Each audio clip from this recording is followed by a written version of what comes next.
3주 만에 다시 미국으로 날아간 김정관 산업통상자원부 장관. 러트닉 미 상무장관과의 이번 회담에선 한미 양측이 한국 외환시장의 민감성에 공감대를 이뤘다고 밝혔습니다. 우리 외환시장이 이 딜로 인해서 받는 충격이라든지 영향에 대해서 나름대로 공감대가 있었다고 생각을 합니다. 지난 7월 말 관세 협상에서 한미 양국은 한국에 대한 상호 관세와 자동차 관세를 25%에서 15%로 낮추는 대신 3,500억 달러 규모의 대미 투자를 하기로 합의했습니다. 하지만 직접 투자 비중이나 수익 배분을 두고 의견 차이가 커 마침표를 찍지 못한 상태입니다. 최대 쟁점은 대미 투자금 조달 방식입니다. 미국은 투자금을 달러로 지급할 것을 요구하며 우리나라를 압박하고 있지만 한국 정부는 무제한 통화 스와프 체결을 조건으로 내걸었습니다. 우리나라 외환 보유고의 80%를 넘는 외화가 일시에 빠져나가면 외환 시장에 충격을 줄 수 있기 때문입니다. 통화 스와프가 되지 않는 상태에서 지금 미국이 요구하는 방식으로 전액 현금으로 송금 투자해야 되는 상황이라면 대한민국은 다시 IMF를 맞게 됩니다. 이런 우리의 우려에 미국 측도 일정 부분 공감을 표시한 겁니다. 무제한 통화 수합 이런 식으로 될지 어떨지는 모르겠는데 외환시장에 대한 상황에 대해서 서로 의견을 좁혀가고 있는 중이었다고. 김 장관은 다만 트럼프 미 대통령이 최근 언급한 투자금 선불 지급과 관련한 논의는 없었다면서 이달 말 경주에서 열리는 에이펙 정상회의 전에 추가 협상이 열릴 수 있다고 말했습니다. 통상 전문가들은 관세 협상 타결이 늦어질수록 양국 모두 손해를 볼 수 있는 만큼 이번 에이펙 정상회의에서 한미 정상이 절충안을 찾을 가능성도 있다고 전망했습니다. MBC 뉴스 이지은입니다. 한미 두 나라의 이견이 가장 첨예하게 갈리는 지점은 대미 투자금 3,500억 달러의 조달 방식입니다. 최대 5%만을 현금 투자하고 나머지는 대출과 보증으로 채우는 것으로 이해한 우리 정부와 달리 미국이 현금 지불을 고집하며 협상에 마침표를 찍지 못한 겁니다. 협상 상황을 타개하기 위해 우리 정부는 지난달 미국에 양해각서 수정안을 새로 전달한 것으로 확인됐습니다. 대통령실은 지난달 11일 미국에 방문한 김정관 산업통상부 장관을 통해 미 상무장관에게 5장 분량의 양해각서 수정안을 전달했다고 밝혔습니다. 수정안을 미국 측에 제안한 게 맞고요. 하지만 아직 구체적인 답변은 좀 기다리고 있는 중이다라고 말씀드리겠습니다. 김 실장은 MBC에 우리 정부의 외환 보유고를 고려할 때 전액 현금 투자할 경우 외환 시장 등 경제 상황에 큰 타격을 줄 수 있다는 점을 수정안을 통해 설명했다고 전했습니다. 양국의 통화 스와프 체결이 전제돼야 현금 투자를 논의해 볼 수 있다는 우리 정부의 입장도 포함됐습니다.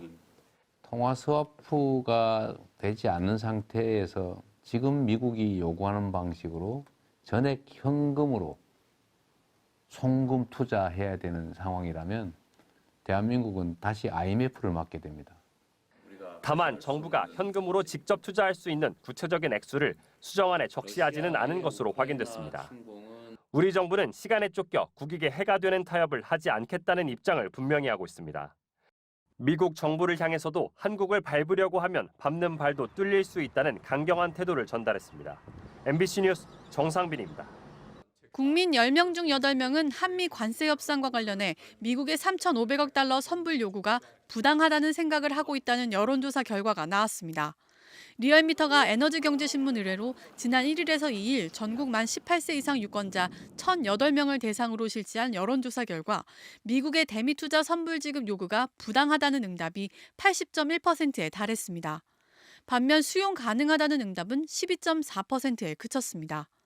지역별 응답을 봐도 부당하다는 응답은 대구, 경북에서 84%, 광주, 전남, 전북에서도 84.8%로 나타나 TK와 호남 간 의견이 이례적으로 일치했습니다. 리얼미터는 미국의 요구가 최근 한국인 구금 사태와 맞물려 협박성으로 인식된 결과라며 국민의 국익보호 의식이 매우 강한 것으로 나타났다고 분석했습니다. 연령별로도 부당하다는 응답이 전 연령대에서 60%를 웃돌았고 50대가 88.5%로 가장 높았습니다.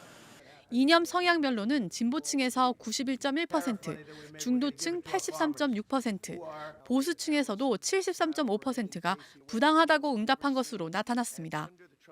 현 정부의 대응이 적절하다고 평가한 응답은 61.9%로 집계됐습니다.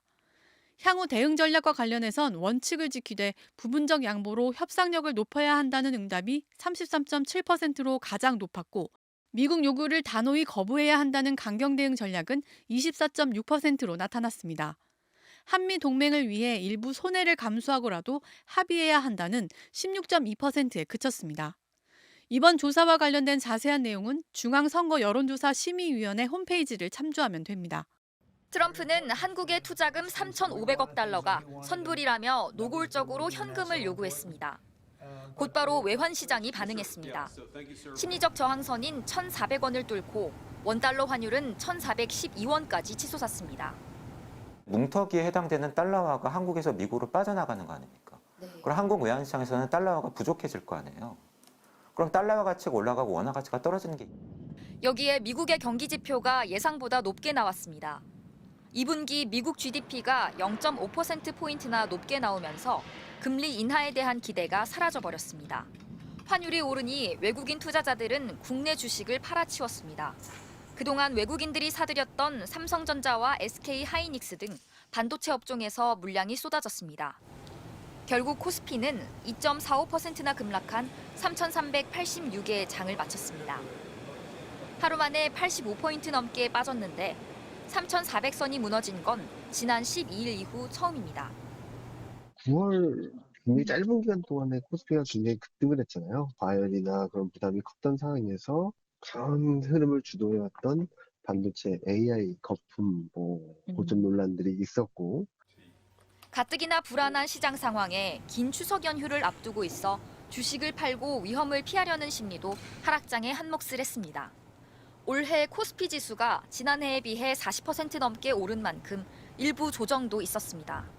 3,400이 우리 올해 고점이다. 저는 뭐 그렇게 보고 있지는 않고 그리고 연휴 지나고 나서는 뭐 시장 다시 올라갈 걸로 보고 있어요.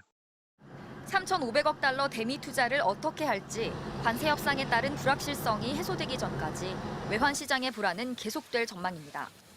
당분간 주식 시장도 영향을 받을 수밖에 없습니다. MBC 뉴스 남효정입니다.